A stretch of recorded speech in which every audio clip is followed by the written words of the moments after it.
Well, thanks for tuning into this special show, Budget 2024, the takeoff.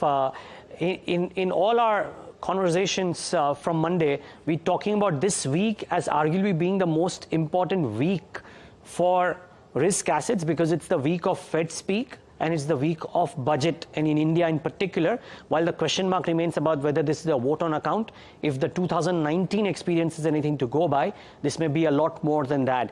Who better to put all of this into perspective and the budget math into perspective than Pranjul Bhandari of HSBC. Incidentally, HSBC has also come out with India's first flash PMI numbers, so we'll talk a bit about that as well. But Pranjul, great having you. Thanks for taking the time out. I'm just trying to understand whether you believe that this could be a budget which could dwell a lot more on fiscal consolidation, and therefore do we see some moderation in the impetus that the government has hitherto given in the past few budgets, predominantly on infrastructure and capex, but maybe to some other areas as well? Yes, I think I agree with you there, but it's in line with what the government has been talking about in the last couple of years. It's not just something only for this year. I think the general sense of this government is not focusing on the volume of spend, but the quality of spend. So our sense is that they'll bring down the fiscal deficit in line with the consolidation path this year and then next year again, and overall they'll bring down the overall expenditure as well.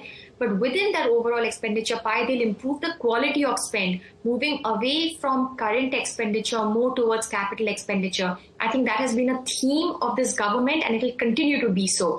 Fiscal discipline, fiscal consolidation, but high quality of spend. Okay.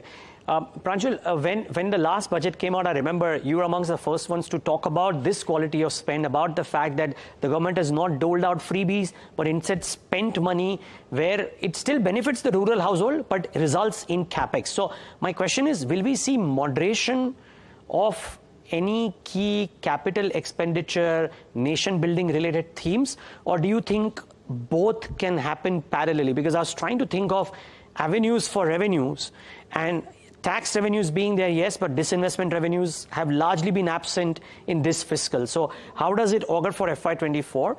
And will there be some material references made to FY25 numbers, or do you reckon the best will be kept for July?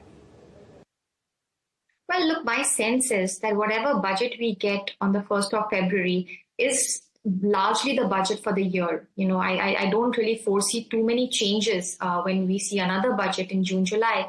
And the big reason for that is that there are very limited contours that the central government has to fiddle with.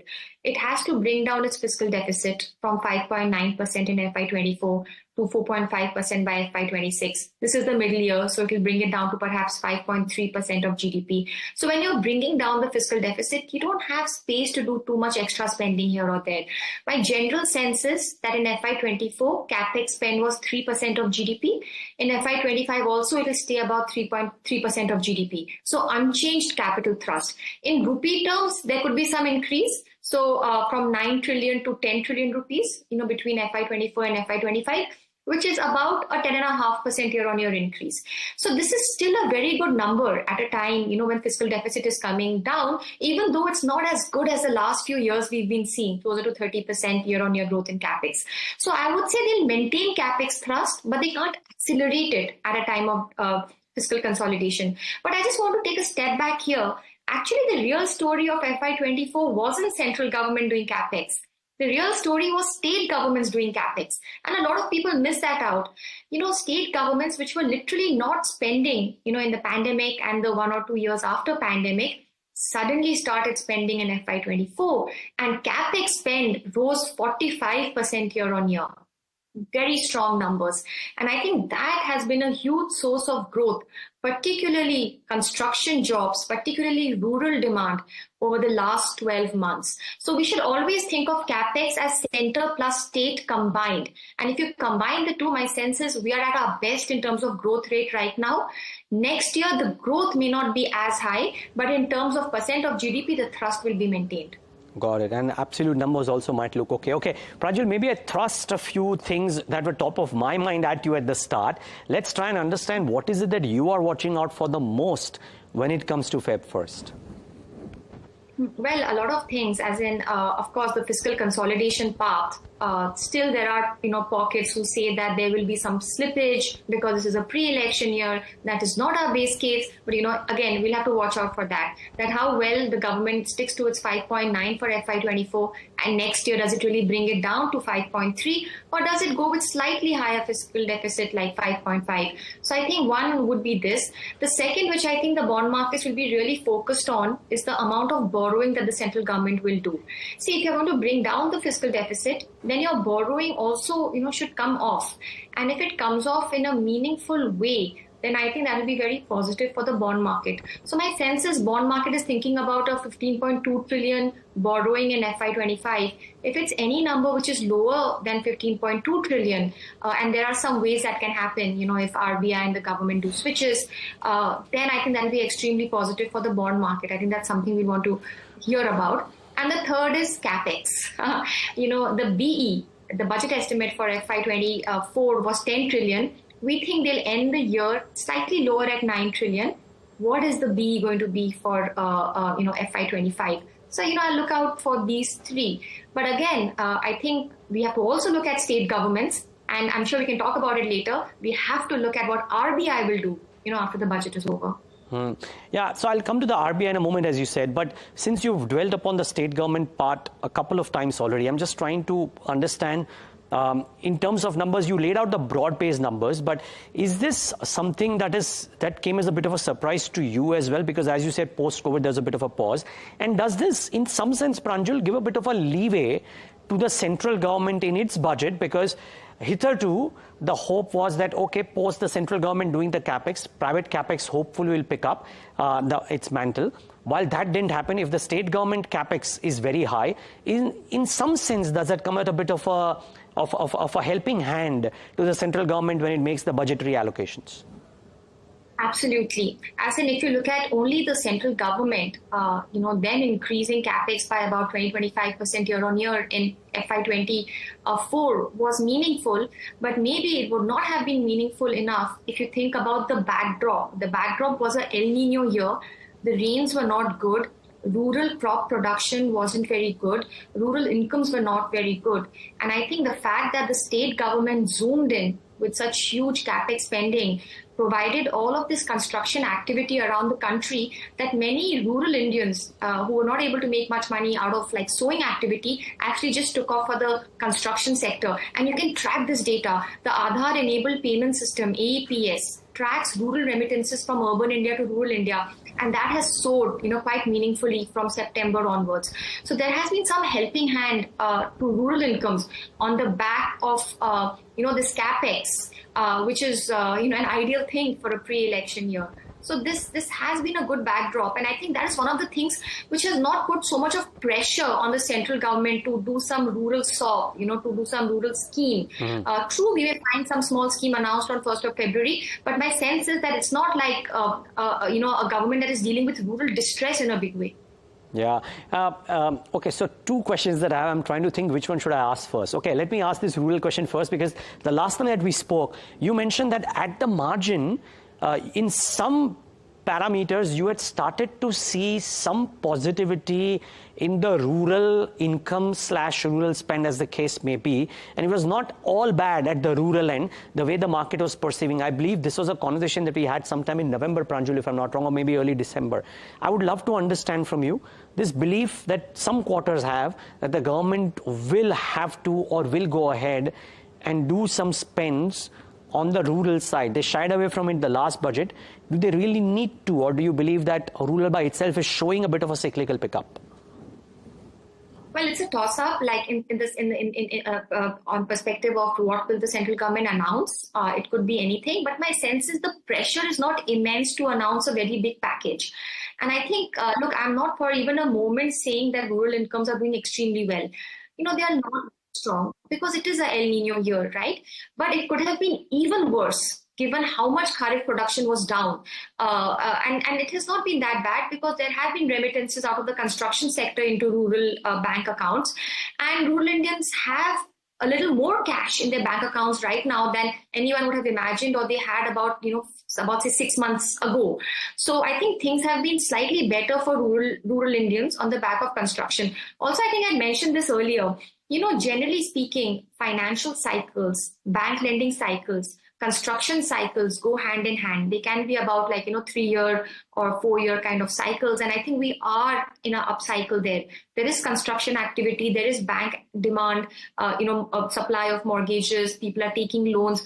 All of that in a way provides an ecosystem in which, you need people to come and work in these construction sites to build out all kinds of real estate or even infrastructure, which the government is trying to focus on. And that is a buffer for rural incomes at a time rains can be volatile. Okay, fair call. The other aspect, Pranjul, like I mentioned, that a lot of, non-budget, but I'm just trying to understand from your perspective, the long-hoped private capex uptake in select sectors may be happening. Overall, I do not know what your view is, but my question is, do you anticipate that this combination of central government pushed capex plans plus what you mentioned, state government, the real story, the state government capex in 2024 or FY25, FY24 as the case may be, do you reckon at some point of time that leads to private capex really being visible across the board? Look, all of this provides a helping hand, but you need other parts of the ecosystem to also be cooperative. And the part that has not been cooperative is macro certainty. Around the world, we have commodity prices which go up and down.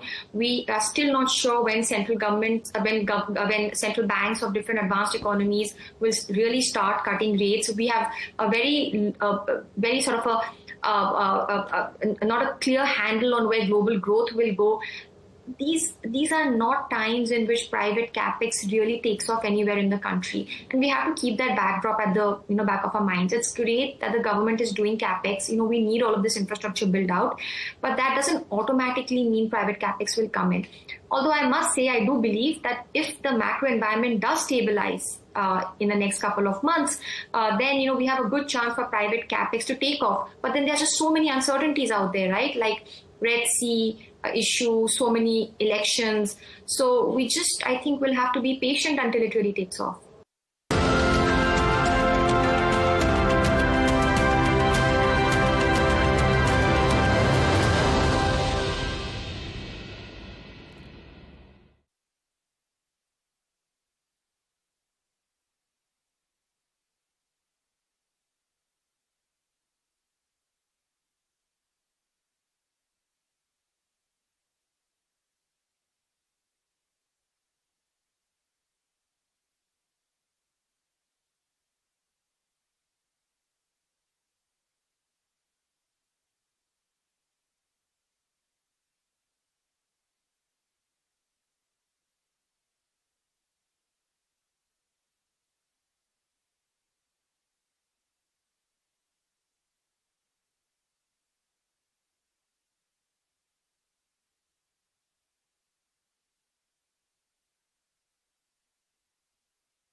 the other aspect is what the government is doing, right? Subsidies, for example. Is there a bit of a holding pattern that you believe could be there? Free food extended, but maybe fertilizers and some others taken back with rationale. What are your thoughts around this subject? Yeah, that's a good question. As in, remember a couple of years ago, we were all talking about how we can do fuel subsidy reforms, which I think we did. How can we do food subsidy reforms and fertilizer subsidy reforms, which we did not do. And in a way, through the pandemic, we didn't focus on streamlining these subsidies further. And food and fertilizer subsidies still remain extremely large. I would say that if somebody was to ask me my wish list for the government which takes on from June onwards, I would say the food and fertilizer subsidy reforms. There's a lot that can be done. These can be streamlined in a very meaningful way. But we'll have to see if that happens. As in, that would be on top of my wish list. I think a lot of fiscal saving can happen by just streamlining some of these subsidies. Could you elaborate on that, Pranjul? It's something that we can actually put out as a separate piece as well. But would you elaborate what you mean by this? Yeah, so look, fertilizer subsidy, like there was earlier a practice of keeping the subsidy per unit of fertilizer unchanged. And then if prices go up and down, the farmer has to take that burden. But I think in the pandemic period, that whole practice sort of turned on its head and it became the other way around, that the price farmer pays was kept fixed. And the subsidy amount goes up and down according to where global prices are. So I think this is something that sort of came in the way of fertilizer subsidy reform. In terms of food subsidy reforms, of course, bringing the states on board to have like a national food subsidy scheme, over time also experimenting with cash subsidy, direct cash rather than kilograms of wheat and rice is something we haven't advanced on. So I think these are very important parts of the budget. But I don't think these are going to be talked about in the current budget on 1st February, perhaps not even in the June-July budget because it will be too soon. But I'm hoping that the first budget in 2025 really picks all of this up. Pranjul, coming as this budget speech is a day after Fed speak, and the first policy from the Fed coming out, and I know you mentioned that adequate importance need to be also given to what the RBI does post-budget as well. Now put this into perspective, one from a budget angle, two not so much as much from a budget angle, but from what the broad policy would be, because the Fed, while the PCE inflation is below the 2% mark, but the US economy has grown well. So does the Fed sound a lot more hawkish than what the street otherwise may pencil in? Does that have any ramifications at all on this budget and then subsequently on the RBI meet? Yeah, I think you dropped off for some time, but my sense is you're asking about Fed and what this means. Look, yeah, I think cues from the Fed are going to be very important in terms of like really when could Fed move. The markets are all over the place. Our own house view in HSBC is that the first Fed rate cut will not be before June. It'll be June, and markets are expecting earlier than June. So it'll be good to get some clarity on, really when Fed is going to move. But I think more important than that, I wanted to make this important point that, there's something called fiscal impulse that economists talk about. That's the impact of fiscal policy on growth. Since FY19, the fiscal impulse has been positive for India. The government has been contributing to GDP growth. FY25 will probably be the first year in which there's going to be a fiscal drag. The government will not be contributing to GDP growth. And that is because it's wanting to bring down its fiscal deficit. And when you bring down your fiscal deficit, you cut spending, and then you don't positively impact GDP growth. So my sense is FY25 will be the first year in many years in which the fiscal policy will take a step back. But I also think it is the right stage for the monetary policy to take a step forward and loosen monetary conditions. I say this not only because fiscal will be taking a step back. I also say this because inflation is really coming off. Last month, food inflation was about 8%. Next month, which is the January data, which will come out on 12th February, my sense is food inflation will be close to 5%. We've come a long way in taking a lot of interventionist steps to bring down food inflation. Core inflation has been falling. Commodity prices fell. Manufacturers were able to cut output prices. And, many of the fuel prices, at least so far, remain unchanged. So overall, inflation could come down and actually average 4.5% over the next 3 months, lower than what RBI is expecting. RBI is expecting 5.2%. And I think this is really a time for the RBI to start loosening. Now, I don't think RBI is going to go and start talking about this and cut repo rates immediately. No, I don't think that will be the policy. Instead, our sense is the policy will be to play on the liquidity front. Liquidity has been extremely tight. Overnight call money rates have been extremely high. Our sense is that the central bank will slowly start providing more liquidity in terms of, the opening up the repo window and so on and so forth. And our sense is over time, all of these short-term call money rates, overnight rates, will start coming off. And via this liquidity itself, the RBI can actually provide about 40 to 50 basis points of easing. So even if repo rate cuts don't come for a long time, and I don't see any space for repo rate cuts at least until June, I think some easing on the back of liquidity can start, as soon as February. Do we risk going into a bit of a pronounced quote-unquote slowdown? I'm not essentially calling it a slowdown, but unless the RBI reflects changes, I know you mentioned till June, but whether in June or earlier, because of the way that one, as you said, the government impetus will not be on growth, and the world, as we know, despite US growth numbers of 2023, is not a happy place for growth, Pranjul. Well, look, I don't think we're in a very stressful situation. Let's put it this way. I think there are a lot of levers that can still provide us growth. And, I must actually talk about our PMI Flash index, which just came out, which really showed how in January, service providers have seen a huge increase in their activity. Now, this is very interesting because India's post-pandemic recovery was mostly led by manufacturing. Manufacturing today stands 30% higher than pre-pandemic levels, but services is only 17% higher than pre-pandemic levels. So services have a huge leg to run even now. And I felt like the first signs of services activity really picking up came in a dramatic fashion in this January number. So if that were to continue over February, March, I think we can continue to get some good growth momentum from the services providers, not as much from manufacturers. So I don't think we're in a dire situation on growth, but yes, given that we had such strong government spend last year, which is likely not to continue over the next year, things may not be as buoyant as last year. So it will not fall dramatically, but it won't be as buoyant as last year. We will be sort of middling, a little bit. My sense is growth will be about 50 basis points lower than last year over the next 12 months. So I think at that point, having a monetary policy which turns a little looser, I think is a great situation to be in. Okay, well, let's end with that because it's a bit of a unique thing, right? The Flash India PMI, it's not happened before. You guys are kind of championing it, if you will, if I can use that term. And you mentioned that the first indicators were good. I went through that report with keen interest, Pranjul, and you mentioned that manufacturers were able to pass on some of the price inflationary pressures that came in with growth, but not the same luck for everybody. So is there any takeaway from here, or is this a wait and watch mode and you will probably be talk more about it as you look at the other numbers over the course of the year?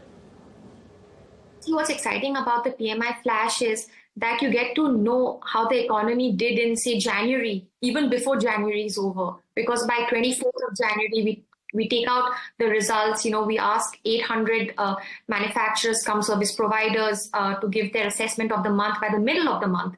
And by about 24th of that month, about 80% to 85% of responses come in, give us a great sense of how January is looking. And I think by that, some things were clear. New orders, especially even new domestic and export orders for both services and manufacturers have picked up. There's a lot of activity out there.